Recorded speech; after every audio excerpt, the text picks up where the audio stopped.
নমস্কার বন্ধুরা, জেনিসের কিচেনে আপনাদের সকলকে স্বাগত জানাই। আজকের রেসিপিটা আপনাদের সঙ্গে শেয়ার করার আগে আপনাদের সকলকে জানাই হ্যাপি নিউ ইয়ার।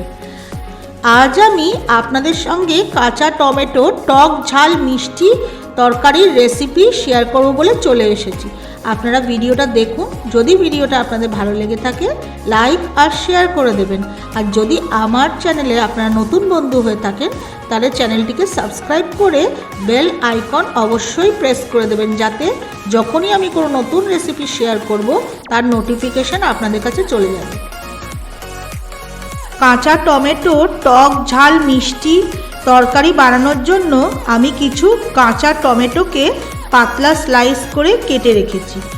মশলার মধ্যে নিয়েছি 1.5 টেবিল স্পুন সর্ষে বাটা, 1/2 টিস্পুন হলুদ গুঁড়ো, 1/2 টিস্পুন লঙ্কা গুঁড়ো, স্বাদ মতো নুন আর চিনি। ফোড়নের জন্য আমি গোটা সর্ষে আর 4টে চেরা কাঁচা লঙ্কা নিয়েছি, একটু ধনেপাতা কুচিয়ে নিয়েছি।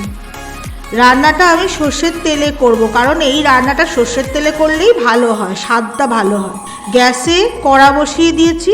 কড়াটা গরম হলে আন্দাজ মতন সর্ষের তেল দিয়ে দেব।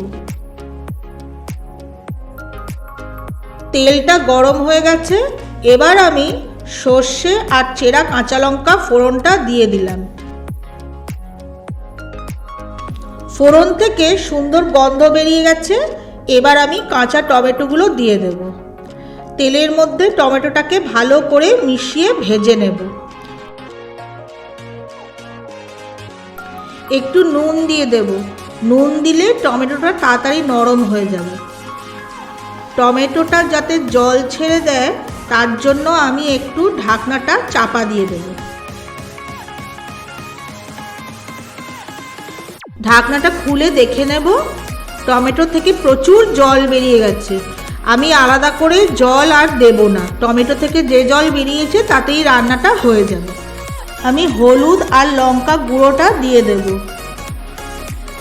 বেটে রাখা সর্ষেটা দিয়ে ভালো করে টমেটোর সঙ্গে মিশিয়ে নেব। একটু টেস্টের জন্য আমি চিনি দিয়ে দেব। ঢাকনাটা চাপা দিয়ে 3 মিনিট টমেটোটাকে একটু শুকিয়ে আসা পর্যন্ত অপেক্ষা করব। 3 মিনিট বাদে আমি ফিরে এলাম। ঢাকনাটা খুলে দেখে নেব। টমেটোটা অনেকটাই শুকনো হয়ে এসেছে। আর একটু টমেটোটা শুকনো করে নিয়ে আমি ধনেপাতা কুচনোটা দিয়ে দেব। ধনেপাতার সঙ্গে টমেটোর তরকারিটাকে ভালো করে আমি মিশিয়ে নেব। এর থেকে বেশি শুকনো করব না। কাঁচা টমেটো টক ঝাল মিষ্টি তরকারি একদম রেডি। এবার আমি গ্যাস বন্ধ করে দেব। কাঁচা টমেটোর তরকারির ওপর আমি একটুখানি কাঁচা তেল দিয়ে দেব। কাঁচা টমেটোর তরকারিতে একটু কাঁচা তেল দিলে তরকারির স্বাদটা বেড়ে যায়। এবার আমি তরকারিটা প্লেট করব।